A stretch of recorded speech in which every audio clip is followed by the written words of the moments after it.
તો ખેડૂત મિત્રો ડ્રીપ મલ્ચિંગ ઉપર વાવેતર આપણે રીંગણીનું ગ્રાફ્ટેડ રીંગણીનું કરીએ એના ફાયદા હું તમને આજે બતાવું છું. ખેતરની અંદર કેવું લાગે છે કે 12-32-16 જેવું ખાતર લાગે છે કે ડીએપી લાગે છે કે ઘણા બધા ખાતરો એ છે. તો આપણે આટલો જ છોડ એમાં વાવી દેવાનું છે. તો 1 વીઘાનું રીંગણી છે ને 1 થેલી ખાતર આપણે આપી દીધું તો છોડ જેટલો ખાતર લેવાનું છે એટલું જ લેવાનું છે, બાકી તો ખાતર વેસ્ટ જ જવાનું છે.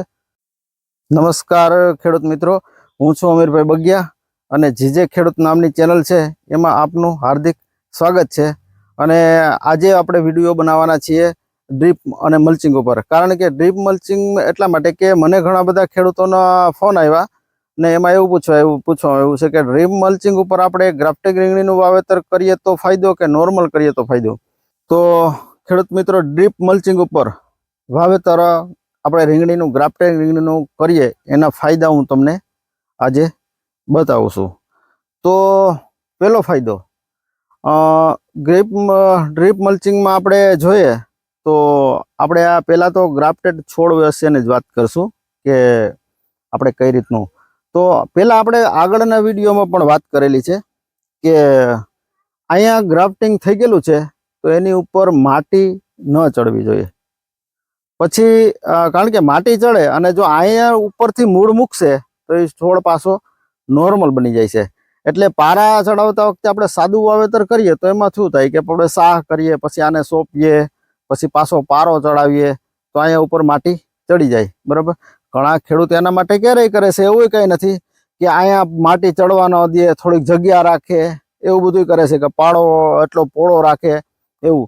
પણ ડ્રીપ મલ્ચિંગના ફાયદા છે તો એમાં તો કાયદેસર જો પહેલાં તો બેડ બનેલું હોય છે, બેડ બનેલું હોય તો બેડ કઈ રીતે બનાવવું એની આપણે થોડીક વાત કરીએ. તો બેડ બનાવવામાં એવું છે કે પહેલાં સાહ વ્યવસ્થિત નાખવા, પછી એમાં આપણે દેશી ખાતર, આપણી પાસે પશુ હોય તો એનું આપણે દેશી ખાતર સાહની અંદર ભરીએ. પછી બીજા નંબરની અંદર એના આપણે જે માર્કેટના ખાતરો આવે છે ઘણા બધા, કે આપણે અલગ અલગ વેરાયટી આપણા ખેતરમાં લાગતું હોય. ઘણા ખેડૂતને ખબર હોય છે કે આપણા ખેતરની અંદર કેવું લાગે છે કે 12-32-16 જેવું ખાતર લાગે છે કે ડીએપી લાગે છે કે ઘણા બધા ખાતરો એ છે. તો એ આપણે ખાતર આપણે સાહની અંદર એમાં પણ આપી દેવું જોઈએ. પછી એને બેડ બનાવવાના. પછી અત્યારે એરંડીનો ખોળ બહુ ઘણા ખેડૂતોના રિવ્યૂ આવે છે, એમાં બહુ ફાયદાકારક છે. તો એરંડીનો ખોળ પણ એમાં સાથે બેડની અંદર આપી દેવો જોઈએ. પછી આપણે એને વ્યવસ્થિત બેડ બનાવી અને મલ્ચિંગ કરી, ડ્રીપ અને મલ્ચિંગ કર્યું. ડ્રીપ મલ્ચિંગ કરી અને ત્યાર પછી પાણી આપ્યું. પાણી આપી અને આ છોડનું ઉપર વાવેતર કર્યું હોય તો આપણે આટલો જ છોડ એમાં વાવી દેવાનું છે. તો પહેલાં જ બેડ બની ગયું છે તો અહીંયા માટી ઉપર ન ચડે તો એ પ્રશ્નનું સોલ્યુશન નીકળી ગયું પહેલું. બરાબર, એ પ્રશ્નનું સોલ્યુશન નીકળી ગયું ડ્રીપ મલ્ચિંગ ઉપર.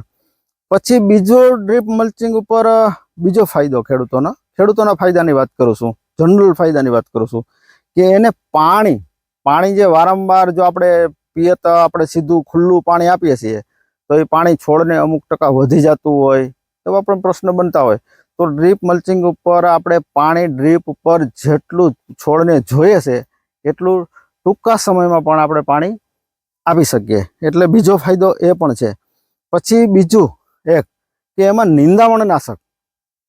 તો મલ્ચિંગ થઈ ગયું છે તો નિંદામણ નાશકનો હાવ સોલ્યુશન થઈ ગયું, કારણ કે એ મજૂરી બચી ગઈ. નહીં તો શું છે, આપણે ખાતરો નાન તેન બધું નાખ્યું હોય અને જોઈએ તો ખડ ઉગે, નિંદામણ ઉગે તો સમયસર આપણે મજૂરનો પ્રશ્ન હોય તો આપણે નિંદાવી ન શકીએ, એવું બને તો ખડ વધી જાય. તો એ ખડ ખાતરો બધું છે તો એ ખડ ચૂહી જાય તો આના ભાગમાં કાંઈ ના આવે તો એ પણ પ્રશ્ન બને.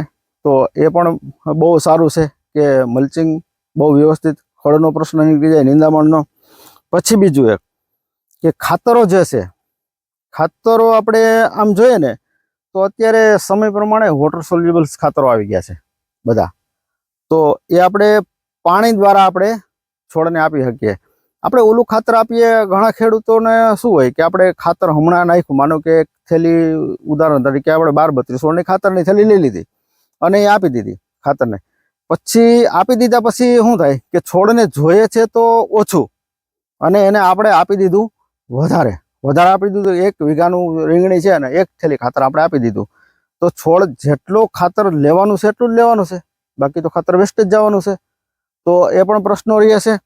તો આમાં આપણે 15 દિવસે ખાતર આપી દીધું અને પછી કે હમણાં આપણે 1 થેલી ખાતર આપ્યું છે તો 15-20 દિવસ સુધી આપણે પાછું ખાતર આપતા નથી. કારણ કે ટૂંકા ગાળામાં એટલું બધું ખાતર આપણે આપ્યું હોય તો આપણને પણ નથી પરવડતું. ખાતર એટલા બધા મોંઘા થઈ ગયા છે તો એટલે ટૂંકા સમયમાં ખાતર કેમ આપવું? તો થોડું જેટલું છોડને જોઈએ એટલું ખાતર આપો. તો અત્યારે વોટર સોલ્યુબલ્સ ખાતરો આવી ગયા છે. પિયતમાં આપણે આપી શકીએ, ઉપરથી સ્પ્રેમાં પણ આપી શકીએ, બરોબર. તો એના ખાતરો ઘણા બધા છે. તો પહેલા નંબરમાં ખાતર આપણે આપી શકીએ ડ્રીપ દ્વારા. તો એ પણ ફાયદો થઈ ગયો ખેડૂત મિત્રો. તમે પણ જે આમે ફાયદા બતાવ્યા છે ડ્રીપ મલ્ચિંગ ઉપર, તો ડ્રીપ મલ્ચિંગ ઉપર તમે આ રીતનું વાવેતર કરી શકો છો.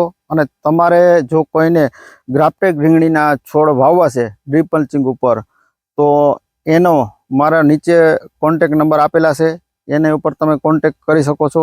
અને તમારા કોઈ પણ જાતના પ્રશ્નો હોય તો નીચે કોમેન્ટ બોક્સમાં તમે જણાવી શકો છો. આ વિડીયોના માધ્યમથી તમને ઘણી ખરી માહિતી મળી હશે. તો આવા જ વિડીયો જોવા માટે અમારી ચેનલને લાઈક, શેર અને સબસ્ક્રાઈબ કરજો. Thank you. જય જવાન, જય કિસાન.